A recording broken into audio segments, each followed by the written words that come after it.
கழகத்தின் 32வது பொதுக்குழு இன்று காலை சரியாக 10 மணிக்கு தொடங்கியது. இதுவரை நடைபெற்ற அனைத்து பொதுக்குழுக்களை விட இது சிறப்பு வாய்ந்த பொதுக்குழுவாக அமைந்திருக்கிறது என்று சொல்வதற்கு காரணம் 1314 பொதுக்குழு உறுப்பினர்கள், 152 சிறப்பு அழைப்பாளர்கள் ஆக மொத்தம் 1466 பேர் இன்றைக்கு பங்கேற்றிருக்கிறார்கள்.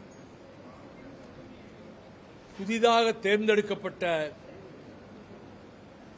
துணை பொதுச் செயலாளர்கள் முன்னாள் சட்டமன்ற உறுப்பினர் பூமிநாதன், முன்னாள் நாடாளுமன்ற உறுப்பினர் டாக்டர் கிருஷ்ணன், தொண்டர் படை வார்ப்பாளரும் வடசென்னை கிழக்கு மாவட்ட செயலாளருமான ஜீவன்,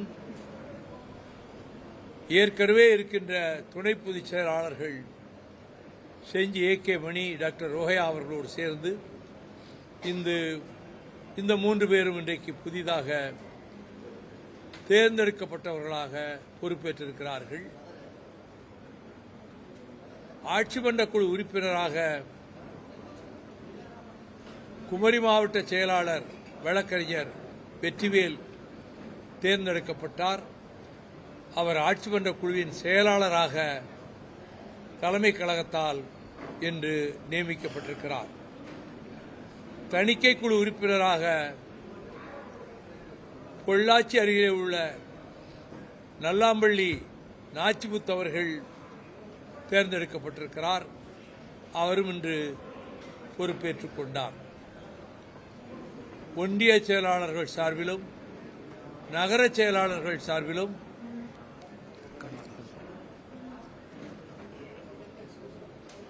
இப்படி தேர்ந்தெடுக்கப்பட்ட ஆட்சி மன்ற குழு உறுப்பினர்களில் திருப்பத்தூர் கண்ணதாசன் அவர்களும் ஆட்சி மன்ற குழு உறுப்பினராக தேர்ந்தெடுக்கப்பட்டிருக்கிறார். ஒன்றிய செயலாளர்கள் சார்பில், நகர செயலாளர்கள் சார்பில், பொதுக்குழு உறுப்பினர்கள் சார்பில், செயற்குழு உறுப்பினர்கள் சார்பில், மாவட்ட செயலாளர்கள் சார்பில், அணி அமைப்பாளர்கள் சார்பில் ஒருவர் பின் ஒருவராக வந்து அவர்கள் தங்கள் கருத்துக்களை தெரிவித்தார்கள். அதன் பிறகு துணை பொதுச் செயலாளர்கள் 5 பேரும் தங்கள் கருத்துக்களை தெரிவித்தார்கள். பின்னர் பொருளாளர் செந்திலதிபன் அவர்களும் கழகத்தின் அவைத்தலைவர் ஆடிட்டர் அர்ஜுனராஜ் அவர்களும் உரையாற்றிய பின்னர் இந்த பொதுக்குழுவை இவ்வளவு சிறப்பாக ஏற்பாடு செய்த தென்சென்னை மேற்கு மாவட்ட செயலாளரும் மாநகராட்சி மன்ற உறுப்பினருமான வழக்கறிஞர் சைதை சுப்பிரமணியம் அவர்கள் மிகச்சிறப்பாக இந்த பொதுக்குழு வருகிற வழியிலும் கொடிகளும் பேனர்களும் அமைத்து, நுழைவாயிலையும் சிறப்பாக அமைத்து, பொதுக்குழு உறுப்பினர்கள் வருகை பதிவேடுகளிலே கையெழுத்திட்டுத்தான் அனுமதி பெற்று உள்ளே வர வேண்டும். அதற்கான பந்தலும் அமைக்கப்பட்டு மிக முறையாக எல்லாம் அமைக்கப்பட்டிருந்தன. பொதுக்குழுவில் திராவிட முன்னேற்றக் கழகத்தின் கூட்டணியை விட்டு மறுமலர்ச்சி திராவிட முன்னேற்றக் கழகம் உடனடியாக விலக வேண்டும், எக்காரணத்தை முன்னிட்டும் அதில் தொடரக்கூடாது என்ற கருத்தைத்தான் உரையாற்றிய அனைவருமே வலியுறுத்தி பேசினார்கள். இந்த கருத்து சொல்லப்பட்ட போதெல்லாம் அரங்கம் அதிர அனைவரும் ஒரு சேர கரவொலி எழுப்பி ஆரவாரம் செய்தார்கள். நாங்கள் இப்படி முடிவெடுப்பதற்கு முன்னதாகவே 2 நாட்களுக்கு முன்னதாகவே திராவிட முன்னேற்றக் கழகத்தைச் சேர்ந்த முன்னாள் மத்திய அமைச்சர் எங்கள் இயக்கத்தை பற்றி கொச்சைப்படுத்தி சில சொற்களை வீசினார். நாங்கள் ஏற்கனவே விலகி போய்விட்டதாக அவர்களின் அமைப்பு செயலாளரும் அதற்கு 2 நாட்களுக்கு முன்னால் கூறினார். அனைத்துக்கும் மேலாக இப்பொழுது போட்டியிட்ட 4 இடங்களில் திராவிட முன்னேற்றக் கழகத்தின் தலைமையிலான மதச்சார்பற்ற முற்போக்கு கூட்டணியில் நாங்கள் போட்டியிட்ட 4 இடங்களில் கடையநல்லூர் தொகுதியிலும் சீர்காழி தொகுதியிலும் நாங்கள் வெற்றி பெற்றிருந்தோம். சீர்காழி தொகுதியில் வெற்றி பெற்று தேர்ந்தெடுக்கப்பட்ட சட்டமன்ற உறுப்பினராகிய வழக்கறிஞர் செந்தில் செல்வன் அவர்கள் நேற்றைய தினத்திலேயே அவருக்கு உயர்நிலை குழுவுக்கு சிறப்பழைப்பு அனுப்பப்பட்டிருந்தும் அவர் அதில் பங்கேற்கவில்லை. ஆனால் ஊடகங்களுக்கு கொடுத்த பதிலில் தான் மறுமலர்ச்சி திராவிட முன்னேற்றக் கழகத்தில் நீடிக்கவில்லை என்றும் திமுக கழகத்திலே இணைந்து விட்டதாகவும் அவர் நேற்றே கருத்து கூறிவிட்டார். கடையநல்லூர் தொகுதியிலே தேர்ந்தெடுக்கப்பட்ட வழக்கறிஞர் திமு ராஜேந்திரன் அவர்கள் இன்றைய பொதுக்குழுவில் பங்கேற்கவில்லை, கலந்து கொள்ளவில்லை. ஆனால் பொதுக்குழு நடந்து கொண்டிருக்கின்ற பொழுது ஒரு பதிவை அனுப்பினார். அதில் தான் மறுமலர்ச்சி திராவிட முன்னேற்றக் கழகத்திலேயே நீடிப்பதாகவும் மறுமலர்ச்சி திராவிட முன்னேற்றக் கழக பிரதிநிதியாகத்தான் தான் சட்டமன்றத்தில் செயல்படப் போவதாகவும், எனவே தான் வர இயலாமையை தவறாக எடுத்துக்கொள்ள வேண்டாம் என்ற விதத்தில் அவர் பதிவு அனுப்பியிருந்தார். அவர் அனுப்பியிருந்த பதிவை பொதுக்குழுவிலே நான் தெரிவித்தேன். அவர் மறுமலர்ச்சி திமுக கழகத்தில் இருந்து தான் விலகவில்லை என்ற கருத்தை பதிவு செய்திருக்கிறார். சட்டமன்ற நடவடிக்கைகளில் எவ்வாறு தான் நடத்தப்பட போகிறோம் என்பதை பொறுத்து அவர் முடிவு மேற்கொள்ளப் போவதாகவும் சூசகமாக அந்த பதிவிலே சுட்டிக்காட்டியிருக்கிறார். கழகம் இன்றைக்கு எடுத்திருக்கக்கூடிய முக்கியமான அரசியல் முடிவு என்பது ஒருமனதாக அனைவரும் பொதுக்குழு உறுப்பினர்கள் தெரிவித்த கருத்தின் அடிப்படையில் திராவிட முன்னேற்றக் கழகத்தின் தலைமையிலான மதச்சார்பற்ற முற்போக்கு கூட்டணியிலிருந்து விலகிக் கொள்வதென்று தீர்மானிக்கப்பட்டது. அதே நேரத்தில் இந்த விலகலை குறித்த விளக்கத்தை தருகின்ற வேளையில் நான் ஒன்றை குறிப்பிட்டேன். பாரதிய ஜனதா கட்சியினுடைய ஆதிக்கம் தமிழகத்திலே ஊடுருவிவிடக்கூடாது என்பதற்காகத்தான் கடந்த 9 ஆண்டு காலமாக திராவிட முன்னேற்றக் கழகத்தின் தலைமையிலான கூட்டணியில் நாங்கள் உறுதியாக இருந்தோம். எந்த இடத்திலும் அரசை ஒரு சொற்கூட நாங்கள் விமர்சித்தது கிடையாது. திராவிட முன்னேற்றக் கழகத்தின் தலைமையை முதலமைச்சர் பொறுப்பிலே இருந்த மாண்புமிகு சகோதரர் தளபதி ஸ்டாலின் அவர்களை பாராட்டி மெச்சி உச்சிமேல் வைத்து மெச்சி போற்றி அப்படித்தான் என்று அத்தனை 9 ஆண்டு கால உரைகளும் இருந்தனவே தவிர ஒரு சிறு அளவிலே கூட ஒரு சொல் விமர்சனமாக நாங்கள் வைத்ததில்லை.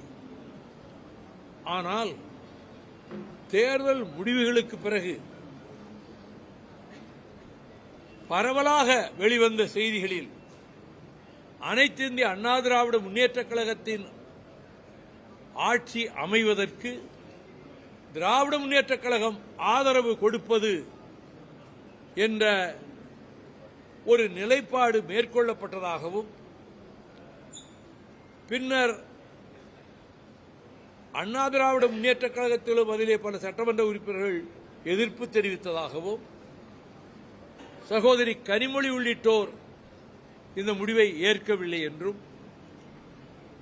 ஆனால் அப்படி ஒரு நிலைப்பாடு எடுக்க இவர்கள் முன்வந்ததாக மார்க்சிஸ்ட் கம்யூனிஸ்ட் கட்சியுடைய அகில இந்திய பொதுச் செயலாளர் தோழர் பேபி அவர்கள் ஒரு கருத்தை சொல்லியிருந்தார். மார்க்சிஸ்ட் கம்யூனிஸ்ட் கட்சியினுடைய தமிழ் மாநில செயலாளர் தோழர் சண்முகம் அதே கருத்தை பிரதிபலித்திருந்தார். இந்திய யூனியன் முஸ்லீம் லீக் சார்பிலும் இப்படி ஒரு கருத்து உலவியது என்பதை அவர்களும் குறிப்பிட்டிருந்தார்கள். அது அப்படி ஒரு நிலைப்பாடு எடுக்கப்பட்டது உண்மையாக இருக்குமானால் அதைவிட மிகப்பெரிய பொலிட்டிக்கல் ஃப்ராட், அரசியல் மோசடி வேறொன்று இருக்க முடியாது.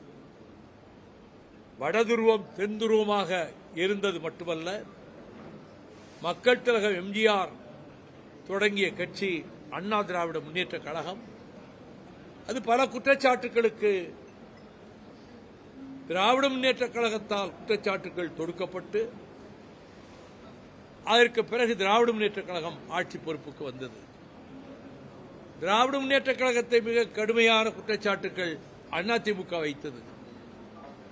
அப்படியானால் இப்படி ஒரு நிலைப்பாடு எந்த பின்னணியில் எடுக்கப்பட்டது, எதற்காக எடுக்கப்பட்டது, என்ன காரணத்துக்காக எடுக்கப்பட்டது என்பது வெறும் புதிராகத்தான் இருக்கிறது. இப்படி ஒரு நிலைப்பாட்டை மேற்கொள்ள முயன்றார்கள் என்று அறிந்த மாத்திரத்திலேயே இனி திராவிட முன்னேற்றக் கழகத்தோடு தோழமை நீடிப்பது சாத்தியமற்றது என்ற முடிவுக்கு நாங்கள் வந்தோம். எங்கள் இயக்கத்திலே இருந்து வெளியேறிய முன்னாள் துணை பொதுச் செயலாளர் அபாண்டமான குற்றச்சாட்டுகளை, பழிகளை என் மீதும் எங்கள் குடும்பத்தின் மீதும் தொடர்ந்து தொடுத்துக் கொண்டே இருந்தார். நான் அதை அலட்சியப்படுத்திவிட்டேன். ஆனால் தினகரன் ஏட்டில் திராவிட முன்னேற்றக் கழகத்தின் அதிகாரப்பூர்வமற்ற ஆதரவாகிய தினகரன் ஏட்டில் மாறன் சகோதரர்கள் நடத்துகின்ற தினகரன் ஏட்டில் 4 நாட்களுக்கு முன்பு ஒரு முழு பக்கத்தில் அரை பக்கம் மஞ்சள் வண்ணம் தடவப்பட்ட சொற்களில் அப்பட்டமான பொய்களை, அபாண்டமான அவதூறுகளை நான் விஜயிடம் 50 கோடி வாங்கிவிட்டேன் என்று, கோடி கோடியாக நான் எங்கள் குடும்பத்தாரும் திருச்சி எம்பியும் சம்பாதித்து விட்டோம் என்றும் பொய்ப்பழி கூறியதோடு மட்டுமல்ல, அவர் ஓஎம்ஆரிலே இருக்கக்கூடிய ஒரு 114 பிளாட்டுகளை கொண்டிருக்கக்கூடிய அந்த அமைப்பில் ஒரே ஒரு பிளாட், ஒரு 3 அறை கொண்ட பிளாட் ஒரு 8-9 வருஷத்துக்கு முன்னால புக் பண்ணி அதை வாங்கியிருக்கிறார். ஒரு பிளாட், 114 பிளாட் அல்ல. ஆனால் அந்த 100க்கும் மேற்பட்ட பிளாட்டுகளை கொண்ட மொத்த கட்டிடமும் துரை வைகோ வாங்கிவிட்டார், அல்லது அவர் கட்டிவிட்டார் என்ற அபாண்டமான ஒரு பொய்யையும், அண்ணா சாலையிலே மிக பிரமாண்டமான கட்டிடங்கள், மாளிகைகள் நாங்கள் வாங்கிவிட்டோம் என்றும், அவர் ஓஎம்ஆர் அவர் கட்டியிருக்கிற வீடு சாதாரணமா அரசு ஊழியராக இருக்கிறவரே அப்படி ஒரு வீடு கட்டுறார். ஏற்கனவே 105 ஆண்டுகளுக்கு முன்பே, 103 ஆண்டுகளுக்கு முன்பே 10 கல் தொலைவுக்கு தெரிகின்ற அளவுக்கு 3 மாடிகளை கொண்ட அரண்மனை போன்ற வீட்டை என் பாட்டனார் கட்டியிருக்கிறார். பூர்வீக சொத்துக்கள், ஏராளமான நிலபுலன்கள் இருந்து பலவற்றை விற்றிருக்கிறேன். நான் கோடிக்கணக்கான ரூபாய் மதிப்புள்ள சொத்துக்கள் சங்கரன்கோவிலிலே ஒரு ரதவதியிலிருந்து மறு ரதவதி வரை இருக்கக்கூடிய அந்த கட்டிடத்தையும் நான் விட்டிருக்கிறேன். ஒரு திரையரங்கத்துக்கு பக்கத்தில் இருக்கக்கூடிய 2.25 ஏக்கர் இன்றைக்கு 30-40 கோடி போகும், அதையும் விட்டிருக்கிறேன். சொத்துக்களை நான் விட்டிருக்கிறேன். சொத்து கணக்கை 96லேயே தோழர் EMS நம்பூதிரிபாடும் பஸ்வானவர்களும் வந்து கலந்து கொண்ட எங்கள் மறுமலர்ச்சி திராவிட முன்னேற்ற கழகத்தினுடைய தேர்தல் பிரச்சார தொடக்க கூட்டத்திலேயே அதுக்கு முதல் நாளே பத்திரிகைகளுக்கு என் சொத்து கணக்கை விளம்பரமாக கொடுத்திருக்கிறேன். இப்படி அபாண்டமான பொய்களை, பழிகளை சுமத்துவதற்கு மறைமுகமாக அவரை இயக்குவது யார் என்பது எங்களுக்கு நன்றாக தெரிந்தும் விட்டது, புரிந்தும் விட்டது.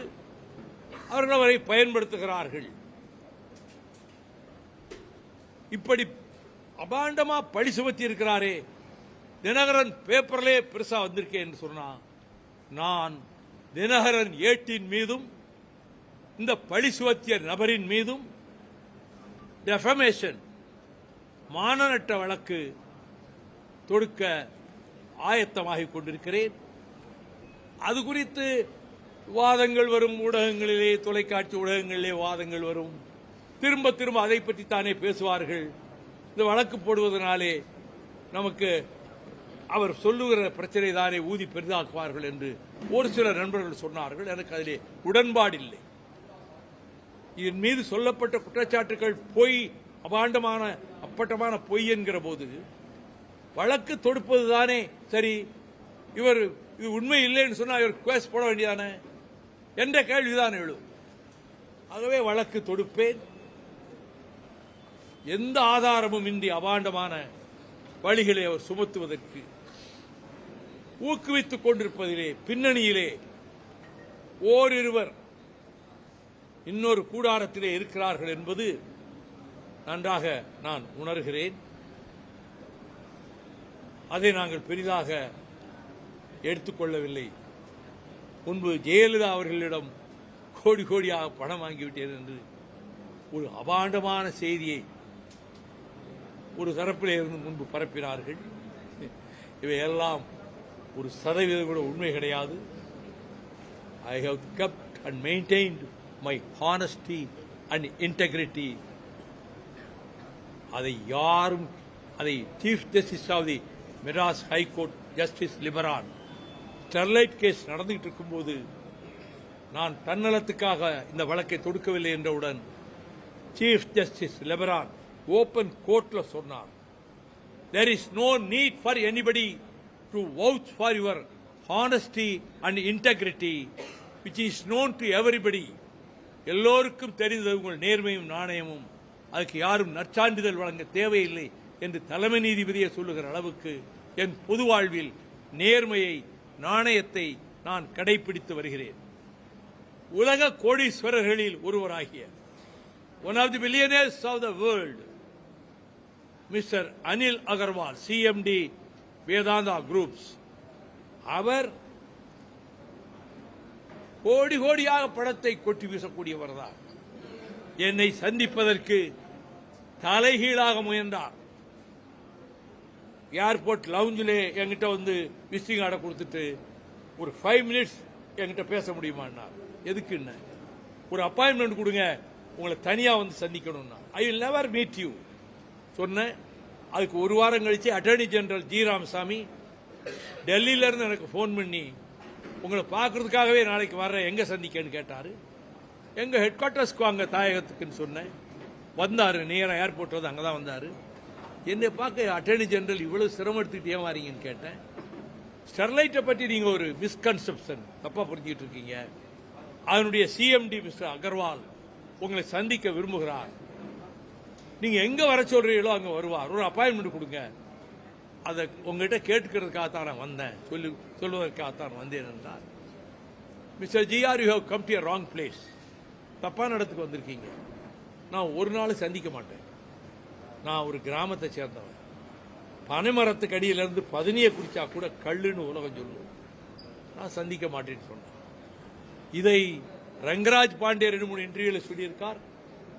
அரசியலில் என்னுடைய கருத்துக்களை 1% கூட ஏற்றுக்கொள்ளாத குருமூர்த்தி அவர்கள், அவர் என் நாணயத்தையும் நேர்மையையும் பற்றி சந்தேகத்துக்கு அப்பாற்பட்டது என்று ஸ்டெர்லைட் அதிபரை சந்திக்க மறுத்ததையும், வாஜ்பாய் கேபினெட்ல நல்ல இலாக்கா கொடுக்க முன்வந்த போது நான் மறுத்ததையும் குறிப்பிட்டு குருமூர்த்தி அவர்கள் 2-3 தடவை அவர் துக்ளக்ல எழுதியிருக்கிறார், சொல்லவும் செய்திருக்கிறார்.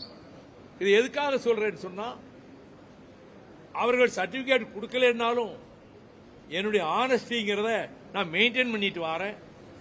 till my end, till I breathe my last, I will maintain my honesty and integrity and sincerity. That is above question.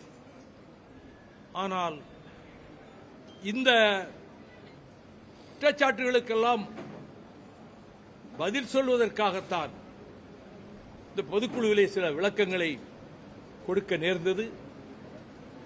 நாங்கள் திமுக கழகத்தின் தலைமையிலான கூட்டணியிலிருந்து வெளியேறிவிட்டோம், விலகிவிட்டோம். அப்படியானால் இடைத்தேர்தல்கள் வருகிற போது நீங்கள் எந்த முடிவை மேற்கொள்ளப் போகிறீர்கள் என்ற கேள்வி நியாயமாக எழும். நாங்கள் தமிழக வெற்றிக் கழகத்தை முதலமைச்சராக இருக்கிற மாண்புமிகு ஜோசப் விஜய் அவர்கள் தலைமையிலான ஆட்சிக்கு ஆதரவாக நாங்கள் தமிழக வெற்றிக் கழகத்தை இடைத்தேர்தல்களில் ஆதரிப்போம். உள்ளாட்சி தேர்தல் வருமானாலும் தமிழக வெற்றிக் கழகத்தோடு தோழமை ஏற்படுவதற்கான வகையில் எங்களுடைய நடவடிக்கைகள் அமையும். இன்றைக்கு போடப்பட்ட தீர்மானங்களில் அரசு நல்லது செய்தால் நாங்கள் பாராட்டுவோம், தவறு இருந்தால் சுட்டிக்காட்டுவோம். மேகதாட்டு பிரச்சனையில் ஒரு தவறான யோசனையை திமுக கழகம், எதிர்க்கட்சி தலைவராக இருக்கக்கூடிய திமுக கழகத்தின் சார்பிலே பேசியவர் மிக தவறான கருத்தை முன்வைத்தார். ஒரு ட்ரிபியூனல் புதிதாக அமைக்க வேண்டும் என்று. அதனுடைய பின்னணி சரியாக அறிந்து கொள்ளாத காரணத்தினாலோ என்னவோ அதை தமிழக அரசு ஆளுங்கட்சி ஏற்றுக்கொண்டிருக்கிறது. ஏற்கனவே உச்சநீதிமன்றத்தினுடைய ஆணையின் பேரில் அமைக்கப்பட்ட நடுவர் மன்றம் திட்டவட்டமாக தெரிவித்திருக்கிறது, without the consent of the lower riparian state, the upper riparian state should not construct any dam or anything. இங்கே தமிழ்நாட்டினுடைய அனுமதி இல்லாமல், ஒப்புதல் இல்லாமல் எந்த புதிதாக ஒரு தடுப்பு சுவரோ அணையோ கட்டக்கூடாது என்று நடுவர் மன்றம் ஏற்கனவே திட்டவட்டமாக தெரிவித்திருக்கிற போது, புதிதாக ஒரு நடுவர் மன்றத்தை அமைத்து அது இதற்கு மாறான ஒரு தீர்ப்பை தந்தால் அது நமக்கு பாதகமாக போய்விடும். எனவே தமிழ்நாடு அரசு அனைத்து கட்சி கூட்டத்தை கூட்டி விவசாய சங்க பிரதிநிதிகள் அனைவரையும் வரவழைத்து அனைவருடைய கருத்துக்களையும் கேட்டு அதை பரிமாறி புதிதாக நடுவர் மன்றம் அமைக்கின்ற அந்த முயற்சியை கைவிட வேண்டும் என்பதையும் நான் தீர்மானத்திலும் சொல்லியிருக்கிறேன். இப்பொழுது உங்கள் மூலமாகவும் அதை நான் வலியுறுத்தி தெரிவித்துக் கொள்கிறேன். மதுக்கடைகளை அகற்ற வேண்டும் என்பதுதான் எங்களுடைய கொள்கை. அதற்காகவே பல இடங்களில் பலமுறை உவரியிலிருந்து மதுரை வரையிலும், கோவளத்திலிருந்து மறைமலை நகர் வரையிலும், பொள்ளாச்சியிலிருந்து ஈரோடு வரையிலும் ஆயிரக்கணக்கானவர்களோடு நான் நடைபயணம் சென்றது மட்டுமல்ல, எங்கள் கிராமத்திலே இருந்த டாஸ்மாக் கடையை அகற்ற வேண்டும் என்று ஊராட்சி மன்ற தலைவராக இருந்த என் தம்பி ரவிச்சந்திரன் போட்ட தீர்மானத்தை ஒட்டி ஊர் மக்கள் ஒட்டுமொத்தமாக கையெழுத்து போட்டு முடிவெடுத்ததும், அதற்கு பிறகு அந்த டாஸ்மாக் கடையை அவர்கள் தொடர்ந்து நடத்திய போது அதை மூட வேண்டும் என்று நாங்கள் முயன்றதும், சசிபெருமாள் இறந்த பிறகு, இறந்தாரா அவர் கொலை செய்யப்பட்டார் என்று உயர்நீதிமன்றத்திலே வழக்கு தொடுத்தவர்.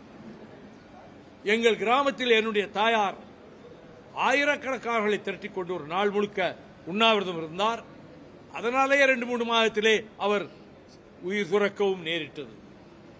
அதற்கு மறுநாள் நாங்கள் ஆயிரக்கணக்கானவர்கள் அங்கே இந்த டாஸ்மாக் கடையை மூட வேண்டும் என்று முயல் 500க்கும் மேற்பட்ட போலீசாரை கொண்டு வந்து குவித்து டாஸ்மாக் கடையை ஜெயலலிதா அரசு திறந்தது. அப்பொழுது நாங்கள் நெருங்கி சென்றபோது நாங்கள் தடியடிக்கு ஆளானோம், கண்ணீர் புகை வீச்சுக்கு ஆளானோம். எங்கள் மாவட்ட செயலாளர் நிஜாம் கை முறிக்கப்பட்டது. தம்பி ரவிச்சந்திரன் மீது 3 கண்ணீர் புகை குண்டுகள் பாய்ந்தன. அந்த மோதலில் டாஸ்மாக் கடை சூறையாடப்பட்டது. உடனே ஹைகோர்ட்டிலே ஜெயலலிதா அரசு வழக்கு போட்டது, டாஸ்மாக் கடை மூடியது தவறு என்று. ஆனால் உயர்நீதிமன்றத்திலே ஜஸ்டிஸ் நாகமுத்து பெஞ்சில் ஊர் மக்கள் ஒன்று கூடி ஊராட்சி மன்றமும் தீர்மானித்து கடையை மூட வைத்தது சரிதான், அதில் தவறில்லை என்று தீர்ப்பளித்தது. உச்சநீதிமன்றத்துக்கு ஜெயலலிதா அரசு போனது இதை எதிர்த்து. உச்சநீதிமன்றத்தில் தமிழ்நாடு உயர்நீதிமன்றத்தின் தலைமை நீதிபதியாக இருந்தவர், அவர் உச்சநீதிமன்ற நீதிபதியாக இருந்தபோது அவருடைய அமர்வுக்கு வந்தது. பெட்டிஷனை கையில பார்த்த உடனே தூக்கி டிஸ்மிஸ் தூக்கி தூர போட்டார். ஆக எங்கள் ஊரில் அதை அகற்றியதைப் போலவே நாடெங்கும் இந்த மதுக்கடைகள், டாஸ்மாக் கடைகள் மூடப்பட வேண்டும் என்பதற்கான விழிப்புணர்வை ஏற்படுத்துவதற்காகத்தான் நான் அந்த 3 முறை நடைபயணத்தையும் மேற்கொண்டேன். இப்பொழுது ஓரளவு கடைகளை மூடியிருக்கிறார்கள், இது போதாது. படிப்படியாக ஒவ்வொரு கட்டமாக விரைவாக கடைகளை மூடி முழு மதுவிலக்கையும் இந்த அரசு கொண்டு வர வேண்டும் என்பதுதான் எங்களுடைய கோரிக்கையாகும்.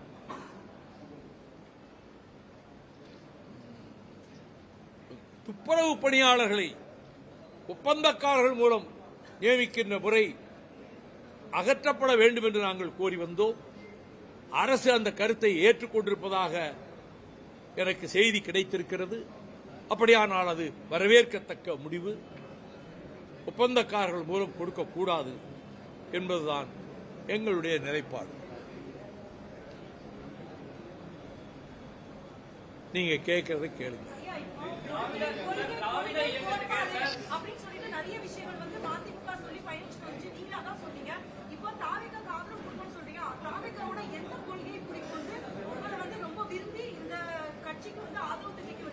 Corruption is a root cause for all evils. இந்த ஆட்சியில் கரப்ஷன் இல்லை, அது எனக்கு முழு நம்பிக்கை இருக்கு. கமிஷன் இல்லை. ஒரு சதுர அடிக்கு இவ்வளவு அமௌண்ட் கரப்ஷன் கமிஷன் எல்லாருக்கும் தெரிஞ்சதுதான். Everybody knows it. அந்த கமிஷன் இந்த ஆட்சியிலே ஒழிக்கப்பட்டு விட்டது. கமிஷன் ஒழிக்கப்பட்டு விட்டது. கரப்ஷனுக்கு இடமில்லை. இந்த 2 பாயிண்ட்லயே இந்த ஆட்சியை நாங்கள் ஆதரிக்கலாம். இடஒதுக்கீட்டை, சமூக நீதியை பாதுகாப்பதில் உறுதியாக இருக்கிறது. இருமொழி கொள்கையை நிலைநாட்டுவதில், மும்மொழி கொள்கையை ஏற்றுக்கொள்ளாததில், அண்ணாவின் கொள்கையையே தாவேக அரசு பின்பற்றுகிறது. இந்த காரணங்களால் நாங்கள் இந்த ஆட்சி மீது நாங்கள் திருப்தி அடைந்திருக்கிறோம், ஆதரிக்கிறோம்.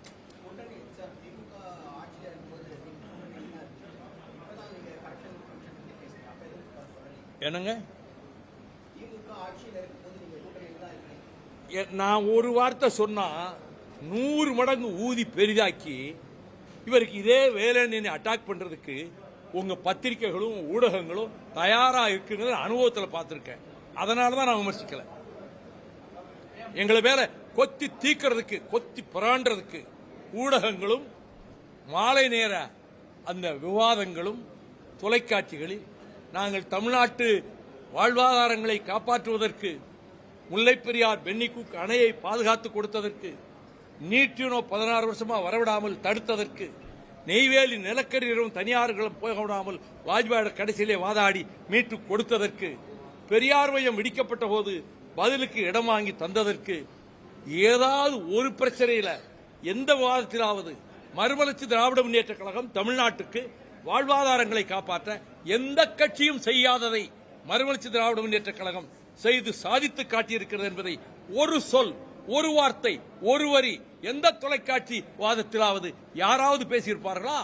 அப்படியே எங்க மேல ஒரு காழ்ப்புணர்ச்சி வைத்துக் கொண்டு எங்களை கொத்தி தீக்கிற மாதிரி வாதங்களை வைக்கிறவங்க மத்தியில நான் ஒரு வார்த்தை திமுக அரசை பற்றி குறை சொன்னா அதையே ஊதி பெரிதாக்கி இவர் குழப்பம் உண்டு பண்றாரு கூட்டணிக்குள்ள ஆட்சிக்கு விரோதமா சொல்லுவாங்க. அதுக்கு ஏன் வாய்ப்பு கொடுக்கணும்னு பேசாம இருந்தேன்.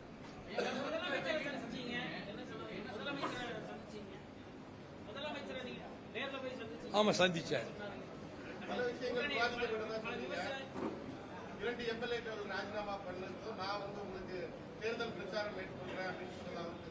ஆமா, 2 எம்எல்ஏக்களும் அவர்கள் ராஜினாமா செய்தால் இடைத்தேர்தல் வரும். அப்படி ஒரு இடைத்தேர்தல் வந்தால் நானே உங்களுக்கு ஆதரவாக பிரச்சாரம் செய்வேன்னு அவர் சொன்னார். ஆனால் அந்த 2 பேர்கிட்ட சொன்னபோது செந்தில் செல்வன் பதிலே சொல்லலை. அவர் நேராக திமுக தான் இருக்க போறேன்னு போயிட்டாரு. ராஜேந்திரன் நான் மதிமுகவா தான் இருக்கிறேன், ஆனால் எம்எல்ஏவா தொடர்றேன்னு சொல்லியிருக்காரு. ஒன்றும் தப்பு கிடையாது, தப்பு ஒன்றும் கிடையாது. குதிரை பேரம் யார் பண்றா? குதிரை பேரம் நடத்துகிற கட்சி எது? குதிரை பேரம் நடத்தித்தான் இப்ப ஒரு எம்எல்ஏ கொண்டு போயிருக்காங்களா அவங்க? அது குதிரை பேரமா ஒட்டக பேரமா? குதிரை பேரமா ஒட்டக பேரமா? அதுக்கு பதில் சொல்லுங்க. என் கேள்விக்கு பதில் சொல்லுங்க. தோழர், நீங்க கேள்வி கேட்ட நான் கேட்கிற கேள்விக்கு பதில் சொல்லுங்க. இந்த ஒரு செந்தில் செல்வனை கொண்டு போயிருக்காங்களே, இது குதிரை பேரமா ஒட்டக பேரமா? இல்லை, நீங்க இது குதிரை பேரமா ஒட்டக பேரமா? அவங்க கட்சியில சேர்த்தது சேர்க்கிறதா தான் இவர் சொல்றாரு நாங்க சேர்ந்துட்டோம்னு சொல்லி.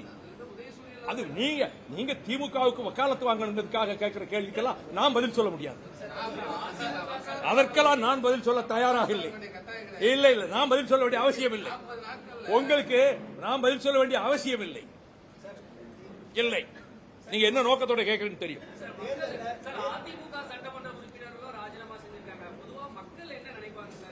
மக்கள் ஒண்ணும் நினைக்க மாட்டாங்க, நியாயம் நினைப்பாங்க,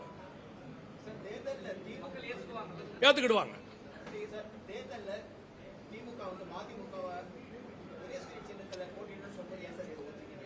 நாங்கள் மறுத்தோம், நிர்பந்திக்கப்பட்டோம். மற்ற கட்சிகளுக்கெல்லாம் அந்த நிர்பந்தம் இல்லை. எங்களை நாங்க வெளியேறினா எங்க மேல என்ன பழி வேணா போடலாம், அந்த நிலைமையில வச்சுக்கிட்டு எங்களை நிர்பந்திச்சாங்க. ஒரு சீட்டுன்னு சொல்லிட்டு அதுலயும் கூட சூரியன் தான் நிக்கணும் நிர்பந்திச்சாங்க. அது என்ன ஆரோக்கியமான அரசியல்? எதுக்காக நிர்பந்திக்கணும்? மற்ற கட்சிகள் எல்லாம் நிர்பந்திக்கலையே. சிறுத்தைகள் அவங்க சின்னத்தில் போட்டி போட்டாங்க, முஸ்லீமுக்கு அவங்க சின்னத்தில் போட்டி போட்டாங்க, கம்யூனிஸ்டுகள் போட்டி போட்டாங்க. எங்களை மட்டும் நாங்க ஏதாவது தனி சின்னத்தில் நிக்கிறோம்னு சொன்னதை ஏற்றுக்கிடவே இல்லையே. நிர்பந்தம் தானே கொடுத்தாங்க. அப்படிப்பட்ட சூழ்நிலையிலே நாங்கள் ஏதாவது வெளியேறி இருந்தால், நாங்கள் விலக நேர்ந்திருந்தால், வைகோவுக்கு இதே வேலைன்னு சொல்லி என் மேல பாய்கிறதுக்கு ஊடகங்களும் பத்திரிகைகளும் தயாரா காத்துக்கிட்டு இருக்காங்க. ஆமா, அதனால அதுக்கு இடம் கொடுக்க வேண்டாம்னு அமைதியா இருந்தேன். அது எதுக்கு அஞ்சாதவர்? மரணத்துக்கு அஞ்சாதவர், அவ்வளவுதான். அவச்சொல்லுக்கு அஞ்சுகிறவன், படிச்சொல்லுக்கு அஞ்சுகிறவன்.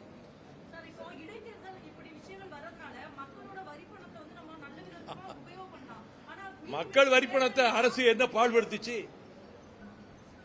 இதே உயர போது, வரிப்பணம் போய் வீணாயிர போது. சொல்லுங்க சார். இல்ல, எல்லாத்திலையும் கமிஷன், எல்லாத்திலையும் கரப்ஷன். அது மக்கள் சொத்து தானே.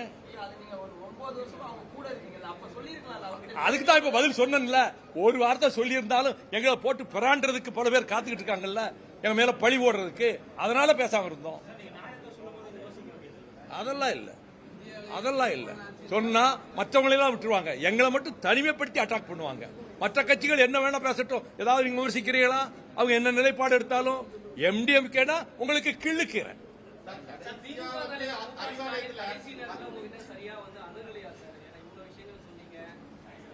எங்களை சரியாக நடத்தவில்லை. போன உடனே இந்த 4 சீட்டுக்கு ஒத்துக்கிட்டா தான் அடுத்து பேச்சுவார்த்தை. கண்டிஷன் போட்டு நிர்பந்தப்படுத்தி இதுக்கு ஒத்தாதான் அடுத்த ஸ்டெப்புக்கு போக முடியும். எடுத்த எடுப்பிலேயே நீங்க இதை கையெழுத்து போட்டு தான் ஆகணும், அப்பதான் பேச்சுவார்த்தையை தொடர முடியும். இந்த 4 சீட்டுக்கு மேல ஒரு சீட்டு கொடுக்க வாய்ப்பே இல்லைன்னு ரொம்ப அழுத்தம் திருத்தமா ஆணித்தரமா சொன்னாங்க. எங்க சண்டை போடணுங்கிறீங்களா? அறிவாலயத்தில் அவங்களோட சண்டை போடணுங்கிறீங்களா? எப்போ? அது அவுட் ஆஃப் கான்டெக்ட். அது சொல்லக்கூடாது. எந்த நேரத்தில், எந்த பேச்சில், எந்த வரி வந்ததுன்னு எடுத்து சொன்னா தான் முடியும். நீங்க முட்டைக்கட்டையா இப்படி சொன்னா அதை ஏத்துக்கிட முடியாது. ஆமா, கூட்டணியிலே இருந்தபோது கூட்டணி தர்மத்தை காத்து சில தவறுகளை மனசிலே உணர்ந்தாலும் கூட விமர்சனம் செய்யாமல் இருந்தேன். எங்க குழு போச்சு இல்ல, எங்க குழு போச்சு. அவங்க முதலமைச்சர் யார்ட்டையும் பேசலையே, அவங்க குழுவைத்தானே நியமிச்சிருந்தாங்க, அந்த குழு தான் பேச்சு.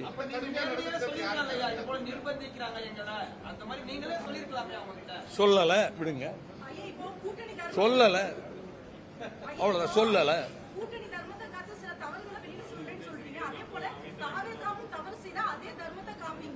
தவறு செய்தால் சுட்டிக்காட்டுவோம், அதை முன்னே சொல்லியிருக்கோம். சுட்டிக்காட்டுவோம். அதை தாங்கிக் கொள்ளக்கூடிய ஜனநாயக பக்குவம் இந்த முதலமைச்சருக்கும் இந்த கட்சிக்கு இருக்குங்கிற நம்பிக்கையில சுட்டிக்காட்டுவோம்.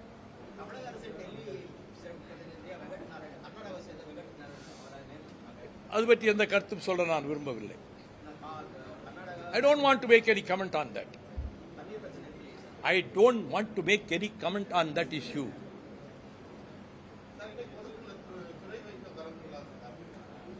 ஒரு முக்கியமான ஒருவருக்கு உடல் நலம் இல்லை, அவரை பார்க்கறதுக்காக மருத்துவமனைக்கு போயிருக்காங்க திருச்சியில், அதனால வரல.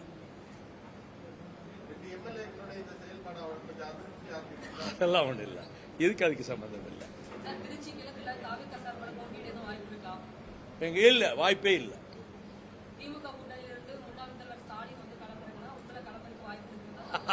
இதெல்லாங்க கற்பனையான யுகங்கள், கனவுல கூட நினைக்காத யுகங்கள். 1% கூட அதுல வாய்ப்பு கிடையாது. வைகோவாவது அங்க போய் நிக்கிறதாவது, அதுவும் அவரை எதிர்த்து, அது மாதிரிலாம் தவறு நான் செய்ய மாட்டேன்.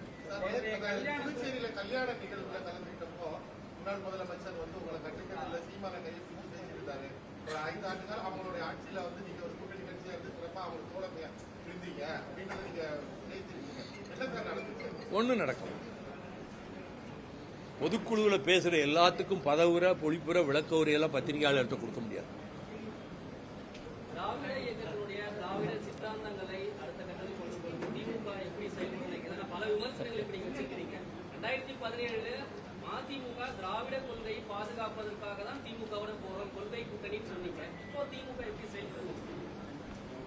எந்த பிஜேபி இந்துத்துவ சக்திகள் இங்கே நுழையக்கூடாதுன்னு சொல்லி முடிவெடுத்தமோ அந்த சக்திகளோடு சேர்ந்து கூட்டு வச்சு கூட்டணி அமைச்சு தேர்தலை சந்தித்த அதிமுகவை ஆட்சிப்படத்திலே அமர வைப்பது, அதற்கு ஆதரவு கொடுப்பது என்ற ஒரு நிலைப்பாட்டுக்கு திமுக வந்தது என்பது உண்மையாக இருக்குமானால், இது இந்த கருத்தை பலரும் சொல்லியிருப்பதனால நாங்க எப்படி அவங்களோட கூட்ட தொடர முடியும்? This is my answer. யாருடைய அரசியல் எதிர்காலம்? அது ஒரு நல்ல கட்டமைப்பான கட்சி, ஒரு ஸ்ட்ராங் ஸ்ட்ரக்சர் உடைய கட்சி, கட்டுக்கோப்பான கட்சி. அவங்க இந்த கட்சி எதையும் ஃபேஸ் பண்ணி அவங்க ரன் பண்ணுவாங்க. நான் குறையெல்லாம் சொல்ல, நான் தளபதி மு.க. ஸ்டாலினை பற்றி எந்த குறையும் சொல்ல விரும்பவில்லை.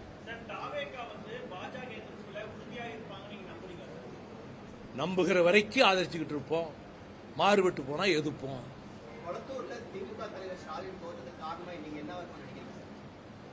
மக்கள் தான் காரணம், வாக்காளர்கள் தான் காரணம்.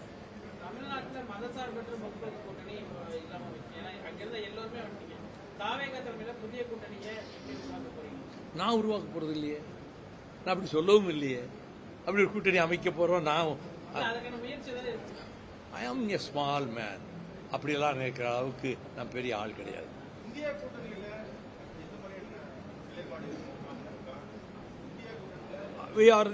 We are also one of the constituents of India Bloc, India Alliance. They have invited me to participate. அவங்க இன்வைட் பண்ணாங்க. கேசி வேணுகோபால் ஃபோன் பண்ணாரு, நசீர் ஹுசேன் ஃபோன் பண்ணாரு. அவங்க அழைப்பின் பேரில் போய் கலந்துக்கிட்டேன். 8ஆம் தேதி ஹைதராபாத்தில் கூட்ட போற கூட்டத்திலையும் நாங்கள் கலந்துக்கிடுவோம். எங்களை அழைச்சிருக்காங்க.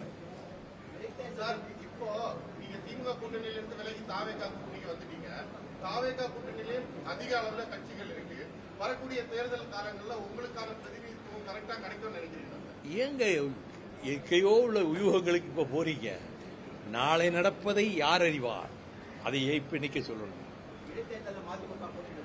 என்னங்க, நாங்கள் போட்டியிட மாட்டோம்.